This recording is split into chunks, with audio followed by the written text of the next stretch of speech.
कोई आपको धोखा देगा, अगले आने वाले 6 महीने में कोई आपका अपना धोखा देगा। अब प्रॉब्लम क्या हो जाएगी, अब जो भी अपना मिलेगा ना उस पर डाउट होगा।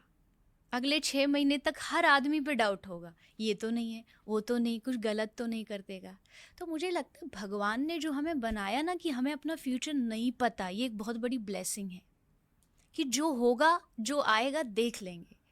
क्योंकि भविष्य पता भी चल जाता तो आज जो ये जैसी दुनिया दिख रही है ना वैसी नहीं होती। मुझे पता चल जाए मैं 70 साल तक मरूंगा ही नहीं, मरूंगी ही नहीं, चाहे कुछ भी हो जाए, चाहे मेरा गर्दन काट दिया जाए, तो शायद मैं गलत काम करने लग जाऊं, क्योंकि मुझे अपने आप पे कन्फर्मेशन है कि नहीं होगा मेरे साथ, मैं मरूंगा नहीं।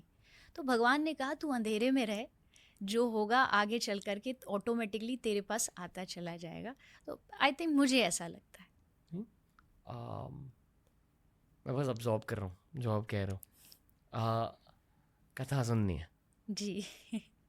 आपको कहाँ से शुरुआत करनी है इसकी? आप बताइए, क्या आपको राधा माँ की कथा सुनानी है या कृष्ण भगवान की? ये मेरे लिए तो दोनों ही बराबर है, मेरे लिए दोनों फेवरेट टॉपिक है। क्या दोनों और सेम है? अलग नहीं है। आंसर आपको पहले ही मिला। अलग नहीं है। बहुत एक सिंपल तरीके से समझाती हूँ। पहले के टाइम में लड़कियाँ चोटी बनाती थी बाल को गूंथ करके। उसमें होता क्या है, उसमें बाल होते हैं, एक ही बाल है, एक ही लड़की के बाल है, बट उसको क्या किया जाता है, उसका पार्ट कर दिया जाता है, 3 उसके पार्ट किए, एंड देन 3 पार्ट करके उसको एक दूसरे के ऊपर ऐसे चढ़ाया जाता है। बाल तो वैसे ही स्ट्रेट थे, बट उसको करके उसका थोड़ा सा और अच्छा बना दिया, उसको एक डिज़ाइन अच्छा बना दिया। राधा और कृष्ण एक है, लेकिन अब उसको और अच्छा बनाना है, सजाना है, तो पहले उनको 2 बनाया गया, एक कृष्ण बने और एक राधा बनी।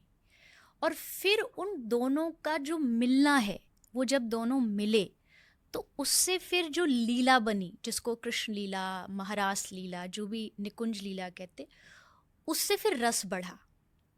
वो थे एक ही, पर रस को बढ़ाने के लिए वो 2 बने, उन्होंने 2 रूप धारण किए, एंड देन फिर वो दोनों जाकर के एक में मिल गए। तो अलग वाला सिस्टम तो यहाँ है ही नहीं। अलग समझना उनको या अलग बोलना उनको, जैसे लोग बोलते हैं कि उनकी शादी क्यों नहीं हुई। अगर इतना ही प्यार था, इतना ही प्रेम था, तो शादी क्यों नहीं करी? तो मैं कहती हूँ कि शादी के लिए तो हमेशा 2 लोग चाहिए, तब तो शादी होगी। जब 2 थे ही नहीं तो शादी कैसे कर लोगे?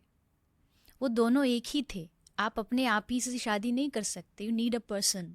तो वैसे ही राधा कृष्ण, अगर इसकी भी आप जानना चाहते तो हाँ, राधा कृष्ण की शादी हुई थी, हमारे शास्त्रों में लिखा है, गर्ग संहिता में लिखा है, कृष्ण राधा रानी का शादी हुई। आज भी वृंदावन में वो जगह है, लोग जाते दर्शन करते।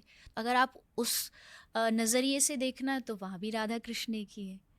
तो इसको लोगों ने एक तो थोड़ा कम समझा, समझा नहीं, उसका रीज़न ये कि समझाने वाले कम थे।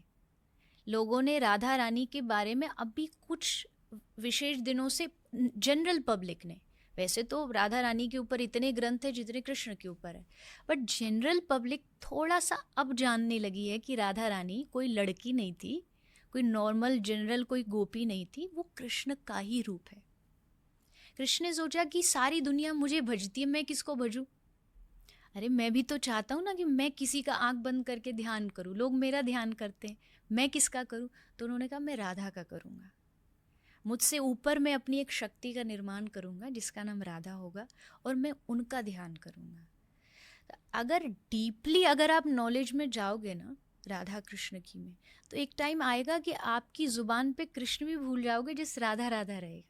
इतना रस है उनके